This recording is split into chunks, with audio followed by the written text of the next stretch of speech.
Hello and welcome to studio vlog number 3, which is very exciting. I've been having a lot of fun making studio vlogs, so I hope you guys don't really mind the back-to-back ones. I didn't do a ton of exciting stuff over the past couple of weeks here, but I did do a couple things that I recorded here and there, so here they are. So I actually got really into houseplants ever since I got my monstera, and I have bought a ton of houseplants since then. So I have a little bit of footage here and there throughout this vlog of me getting plants, but I'll do more of like a little mini plant tour when I actually have stopped buying plants or gotten to a point where I'm like plateauing when it comes to buying plants, because pretty much at least like once a week on my days off, I go plant shopping and buy more plants, and it's expensive, but it's really fun and it's something that I really enjoy. And I'm very new at it, which is chaotic because I bought so many and I'm really learning as I go. So I'm just really hoping I don't kill a bunch of plants, but I've been having a lot of fun and it's made me really happy, so that's the thing. Anyways, what you're seeing right now is a palette that my friend Juni sent me for Christmas, which was extremely unexpected and so sweet of her.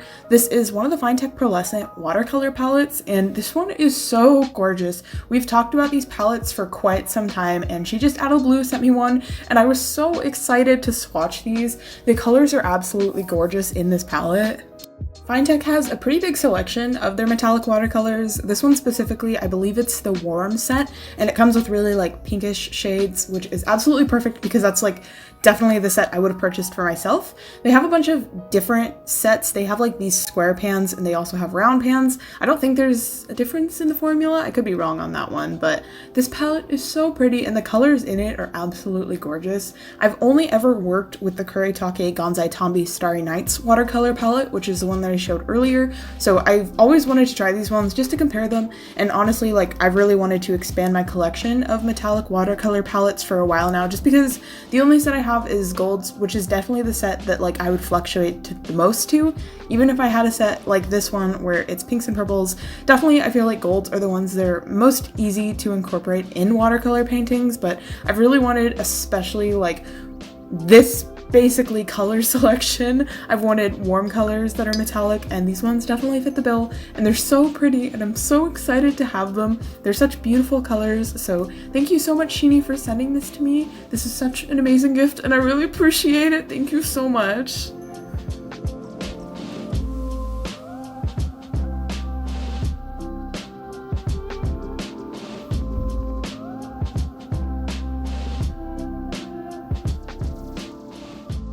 I also ordered a bunch of new pots for my plants. These ones are really cute. They're pastel pink. I got them off of Amazon. They were kind of expensive, but also kind of cheap. Pots as a whole are pretty expensive, but these ones were fairly priced, I guess. Like I said, I got them off of Amazon. They're from a seller called Potty or Poti. I don't know how to say it. It's P-O-T-E-Y, but they sell a lot of planters off of Amazon, and they have like a huge selection of pastel pink ones, which is what I really, really wanted. So I was very happy that I was able to get these. They're really cute. Definitely not enough to pot all of my plants, and I probably won't purchase planters for all of my plants, especially for the time being, because it adds up pretty quickly, but they're really pretty, so I'm happy to have them.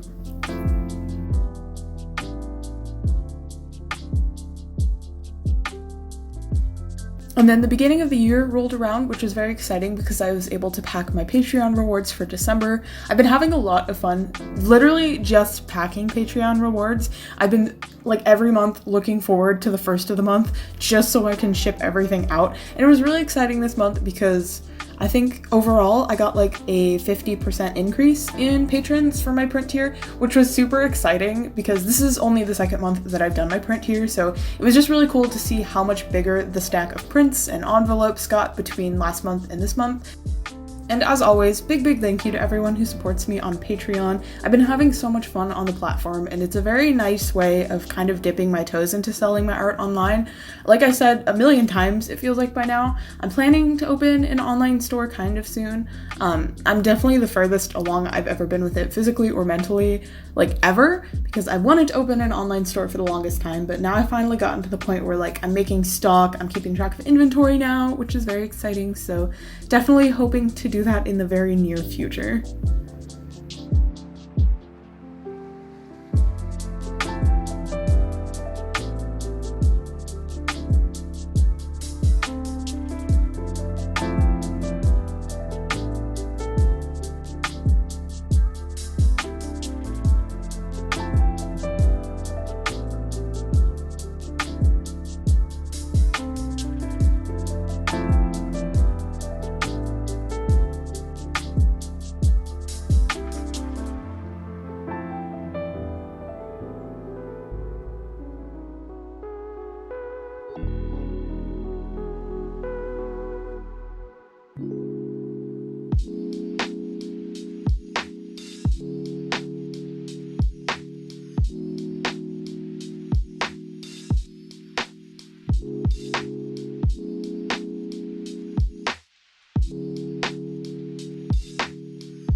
I went plant shopping again because I definitely have a problem. I've been very frequently going to this plant shop that's local in my area. It's called Fern Plant Shop, so if you live in the like North Idaho / Eastern Washington area, I highly recommend it. They have several locations and it's such a nice and beautiful store and it has like such a nice environment. I've bought all but 2 of my plants from there and I just love it. It's really nice. So I'm probably gonna spend a lot of money there in the future, which I'm kind of sad about, but it's for plants and I've been having a good time. Also, peperomias are my favorite houseplant right now. I love the way they feel. I have like 4 different variations of them right now and I love them a lot. Peperomias are amazing.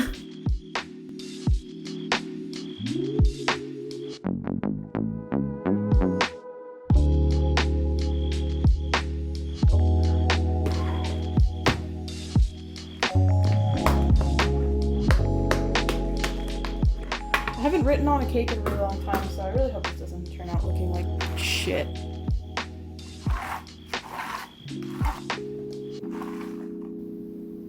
And January 6th was Aslan's birthday. He turned 6, so it's his golden birthday because he turned 6 on the 6th, which was so exciting. Every year I always throw him like a little party, I guess, where we just like, first of all, it's an excuse to buy a cake. Normally I get an ice cream cake, but this year I was like, ooh, you know what sounds good? Cheesecake, because I love cheesecake. So it's an excuse for me to buy cake. Also, I always buy him normally like a banner and balloons and stuff like that and just throw him a little celebration. And we have this little like happy birthday hat, which I completely forgot to put on him this year, but that's probably for the best because he absolutely hates it. It's a little cake hat. I've put it on him for the past few years. I'm kind of disappointed in myself for not doing it this year because now I don't have pictures of it, but he got very spoiled on his birthday because he is an angel and he absolutely deserves it. Also, I made them these really goddamn cursed little birthday cakes that were wet food with greenies on top. And they're cursed, but they're really cute at the same time. I put 6 greenies on there because it's 6th birthday, and I made a little one for Fiora too because she gets a little piece of cake, if you want to call it that. They really liked it though. I also got him this awful flashing candle, which really up in his face. I've gotten him this candle for the past few years, so it's a weird tradition at this point, just for pictures, because it's really cute. They loved their cakes. They did not eat all of them because they are ungrateful and they had recently had dinner, but that's probably for the best because Fiora's on a diet and she is trying to lose weight.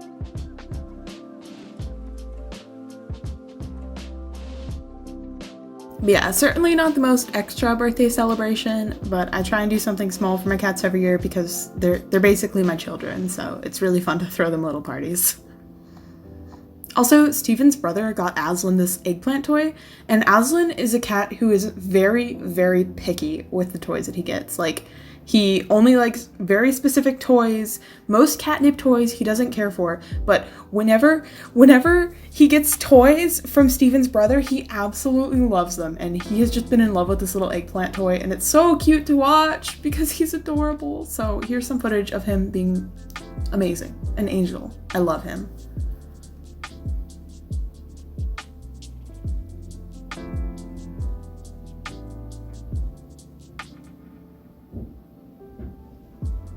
I'm trying to be kind of prepared and have some kind of preparation and just like stock for when I open a shop. So I've started making stickers in like a mass production kind of way, which I kind of started in my last vlog, but I just wasn't super happy with how things were going. And I changed a little bit of how I'm gonna do stickers. Initially, I was going to do them where they were 3 inches on the longest side, and I kind of played around with sizes and I decided I'm gonna do stickers where they're 2.75 inches on the longest side. So in deciding that, it kind of scraps all the stickers that I've made previously because they're made with the larger dimensions, especially the stickers that like I'm printing more of because I don't want to sell 2 different sizes in my shop. But thankfully that's really not a huge deal because I haven't really done like big batches of stickers. I started doing that in my last vlog with a larger size of stickers, but I really didn't print that many sheets.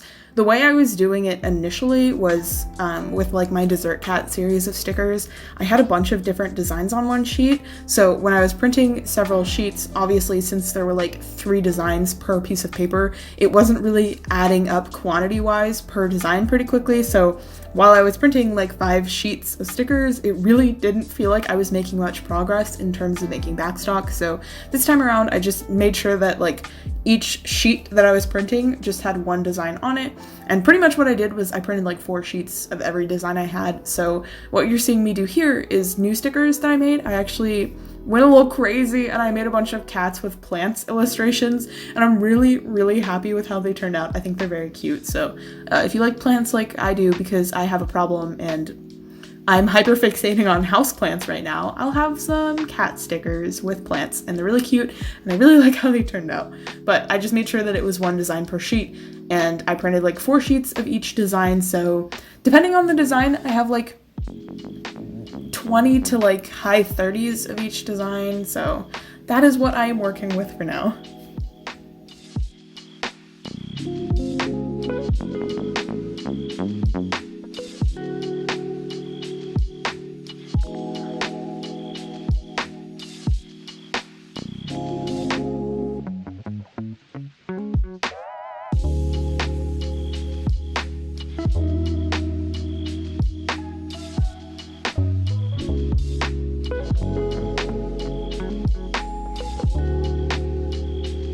It's so satisfying to see such a large stack of stickers. I had so much fun making these ones, honestly. It really didn't even take that much time. However, like by now I've gone through probably like 50% of my sticker paper. I recently bought a 100 pack of sticker paper, which was very expensive. It was like $75, I think. So in my brain, I'm like, oh dear God, I've used like $35 of sticker paper, which might seem like a lot, might not seem like a lot. To me, it seems like a lot just because it was out of pocket, and I'm not selling these yet, so I'm not making anything back for them. But I want to make a bunch more designs of stickers that I'll have whenever I do open up a shop for the first time. So this is probably the stock that I'm going to have for these stickers.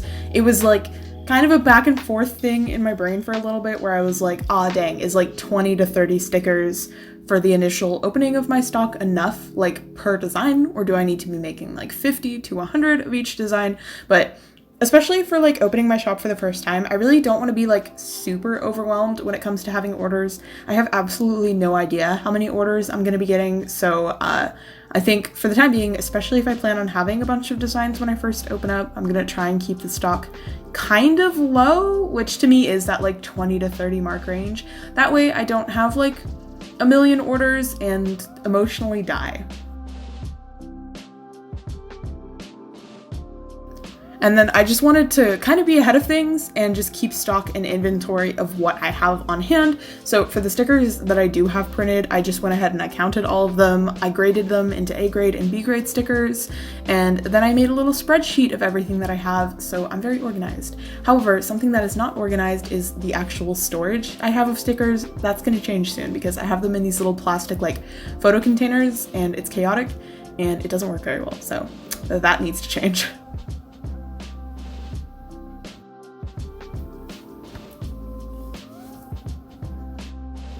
For Christmas, Steven got me this set of the Daniel Smith, they're like the natural pigments watercolors. This is just a little dot card set of all of the colors that are from this line.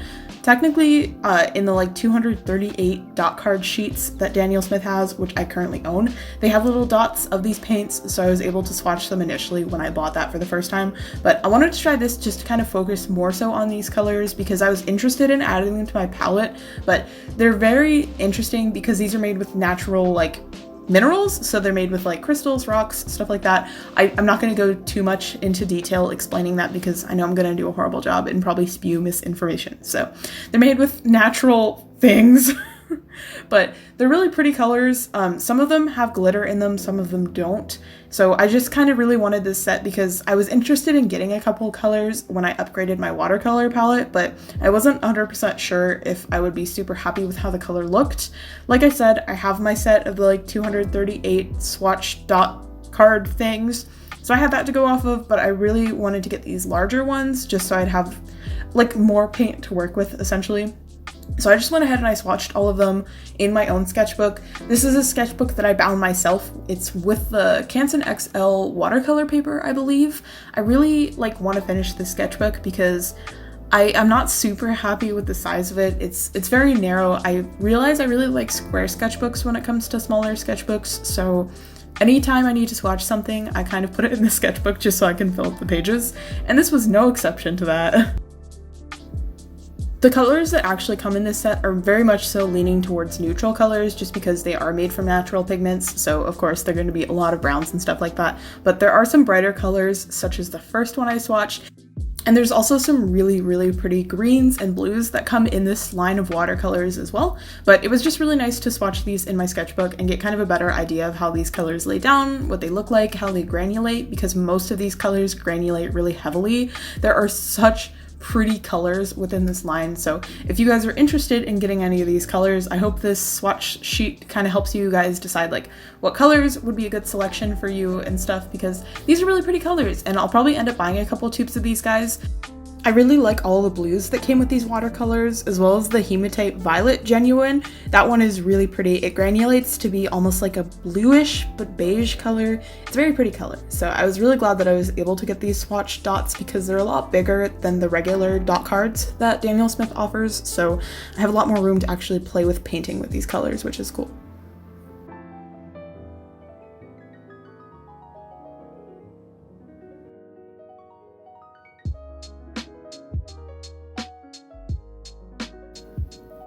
And that's pretty much it for the studio vlog. I feel like I didn't do anything too exciting, but I hope it was still interesting for you guys to watch. Thank you guys for supporting my studio vlogs because like I said, I've just been having a lot of fun making them. They're very relaxed videos for me to make, so it's really nice recording them and editing them, etc. So thank you guys so much for watching and supporting me, and I will see you in the next one.